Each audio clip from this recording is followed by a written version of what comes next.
Un saludo a todos, mi nombre es Emilio José Álvarez Castaño y participo en este simposium con la ponencia que he titulado La novela perspectivista española de Cervantes a Ramón Pérez de Ayala.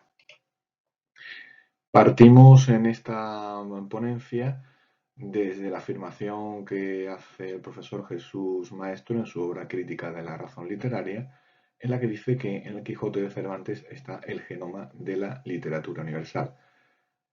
A partir de esta afirmación, queremos hacer una reflexión para comprobar hasta qué punto podemos sostener dicha afirmación. Para ello vamos a tratar tres puntos en concreto. En primer lugar, vamos a hacer una mención sobre la novela epistolar.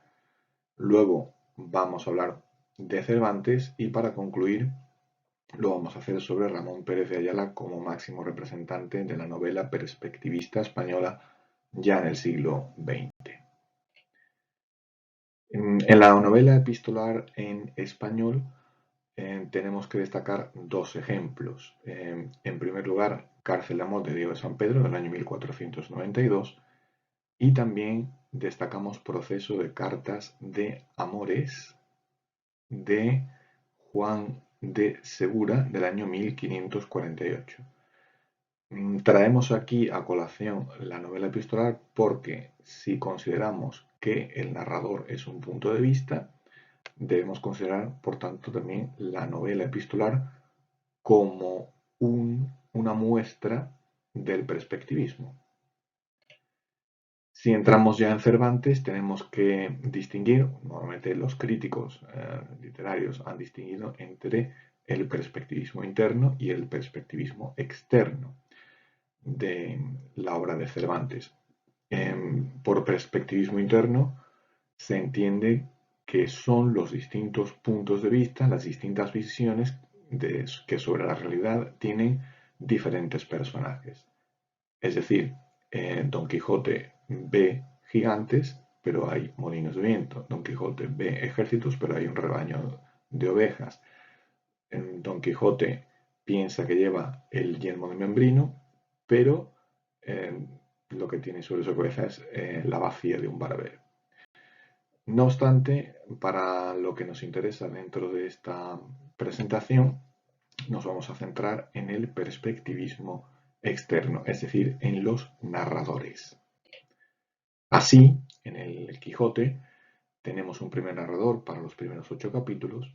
Ya en el capítulo 9 interviene el editor de la obra que acude a un zoco y informa al lector de qué se hace con el manuscrito. Y por otro lado está la historia del protagonista, que es una traducción que hace Morisco Aljamiado del original escrito por Cide Benengeli, que aparece citado, pero no tenemos su voz, ¿no? Su voz no está presente. Además, en el mismo Quijote, dentro de las numerosas historias que lo conforman, podemos destacar la historia de Cardenio, Dorotea, Luscinda y Fernando, en la que la narración comienza por medio de la versión que da Cardenio en el capítulo 24. De ahí hay un salto al capítulo 27, donde continúa hablando el propio Cardenio. Luego la historia no continúa ya hasta, al capítulo siguiente, el 28, pero ya lo hace Dorotea. Y ahí es donde ya viene el salto final, que es en el capítulo 36, de nuevo habla Dorotea y concluye el relato con la llegada de Luscinda y Fernando a la venta y la reconciliación final entre las dos parejas. Además, hay que recordar que en el propio Quijote también hay cartas, las cartas que se dirigen Don Quijote y Sancho y también las que se dirigen entre sí Sancho y su mujer. Otros ejemplos que tenemos en Cervantes se encuentran en las novelas ejemplares. Por ejemplo, en Las dos doncellas, el relato viene dado por distintos narradores, que son Teodosia, Leocadia, Marco Antonio y Rafael. Y Un planteamiento similar lo tenemos en La señora Cornelia, con las narraciones que aportan don Antonio, Cornelia, Lorenzo y finalmente el duque de Ferrara.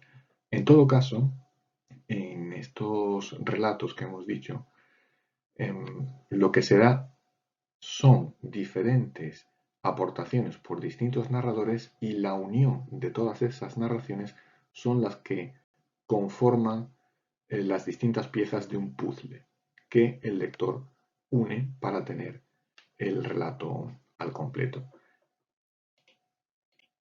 Sin embargo, ya en el siglo XX, con Ramón Pérez de Ayala, tenemos un paso más allá. Es decir, en La pata de la raposa, por ejemplo, tenemos distintos ejemplos de perspectivismo. En el capítulo 6 de la primera parte aparece en letra cursiva los escritos supuestamente literarios de Alberto hablando de sus animales domésticos. De nuevo, abundando en la novela epistolar o la aportación por parte de la novela epistolar, en el capítulo 17 de esa misma primera parte hay una serie de cartas. También aparecen cartas en Troteras y Zazaderas, cartas que se envían distintos personajes de la novela. Sin embargo, ya hay una aportación con más originalidad en el capítulo 9 de la primera parte, donde hay una reunión de 4 personajes, Don Sabas, Rosina Pajares y la niña Rosa Fernanda, y Pérez de Ayala muestra lo que piensa cada uno de ellos en ese momento sobre el encuentro que tienen. En AMDG no está la novela epistolar, pero sí tenemos una narración en forma de diario en el capítulo de las memorias íntimas de Bertuco. Y luego otra aportación que también es ya muy conocida es la que se encuentra en El curandero de Zurra, en la que hay un desdoblamiento tipográfico cuando los dos protagonistas se separan. Por lo tanto, teniendo en cuenta la presencia de la novela epistolar tanto en Cervantes como en Pérez de Ayala o la influencia de la misma, habría que considerar que en efecto podemos decir que en Cervantes está el genoma de la literatura mundial, pero que en lo que se refiere a la novela perspectivista también tenemos que considerar las aportaciones de la novela epistolar. Muchas gracias.